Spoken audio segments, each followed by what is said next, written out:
میرے خیال میں سرفراز بگٹی کو اور انور کاکڑ کو جو ہے ہب ٹو کوئٹہ اور ہب ٹو مکران کے روڈ پہ جو ہے سفر کرایا جائے، انہیں بتایا جائے کہ یہاں پر کتنی اموات ہوتی ہیں اور روڈ کا جو عالم ہے، جو حال آتے ہیں، کتنے لوگ یہاں پر یتیم ہوتے ہیں، کتنی عورتیں یہاں بیوہ ہوتی ہیں اور کتنے لوگ جو ہے وہ گھر کے کفیل سے محروم ہو جاتے ہیں۔ ظاہر سی بات ہے،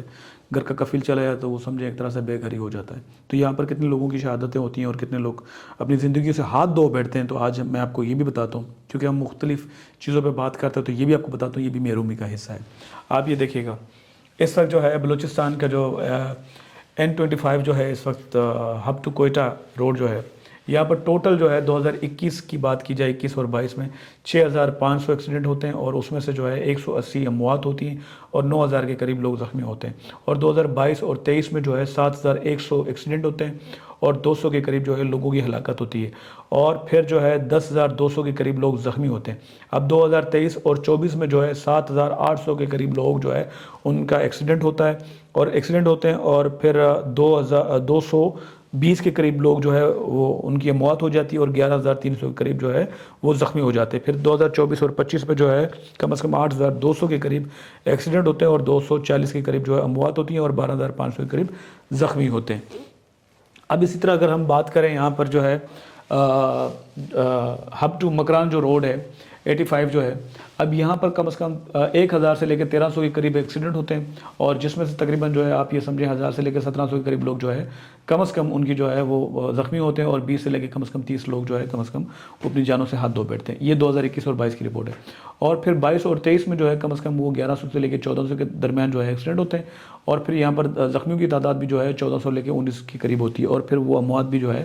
20 سے لے کے 22 25 اور 32 کے درمیان ہوتی ہے۔ اسی طرح پھر 23 سے لے کے 24 میں بھی اسی روڈ پہ جو ہے 1200 سے لے کے 1500 کے قریب جو ہے ایکسیڈنٹ ہوتے ہیں اور پھر جو ہے یہاں پر 1500 سے لے کے 2000 کے قریب لوگ زخمی ہوتے ہیں اور کم از کم 25 سے لے کے 30 35 کے قریب جو ہے اموات ہوتی ہیں۔ پھر اسی طرح 2024 اور 25 میں جو ہے کم از کم 1250 سے لے کے 1600 کے قریب ایکسیڈنٹ ہوتے ہیں اور پھر جو ہے زخمی بھی تقریباً 1600 لے کے 2200 جو ہے قریب لوگ زخمی ہوتے ہیں، کم از کم 25 30 سے 40 کے 50 کے قریب جو ہے لوگ ان کی شہادت ہو جاتی ہے۔ تو یہ بلوچستان کا المیہ ہے۔ تو بلوچستان میں ہمیشہ جو ہے میں یہی بات کرتا ہوں، بلوچستان کا مسئلہ محرومی کا ہے۔ بلوچستان کے لوگوں کو اگر پراپر چیزیں ملیں، ایجوکیشن ملے، ہیلتھ ملے، سڑکیں ملیں، کیونکہ سڑکیں جو ہے وہ ہمیشہ ایمرجنسی میں لوگوں کو کام آتی ہیں اور لوگوں نے ٹریول کرنا ہوتا ہے سچویشن میں، اور اگر یہ چیزیں نہیں ہوتی ہیں تو پھر اس طرح ہبڑ دبڑ میں اور چھوٹے تنگ سڑکوں کی وجہ سے وہ آئے دن ایکسیڈنٹ ہوتے ہیں اور لوگ جو ہے وہ اپنی جانوں سے ہاتھ دھو بیٹھتے ہیں۔ اور اسی طرح جو ہے وہ ظاہر سی بات ہے، محرومیاں جو ہے وہ ایک دن میں تو نہیں بڑھتی، وہ چیدہ چیدہ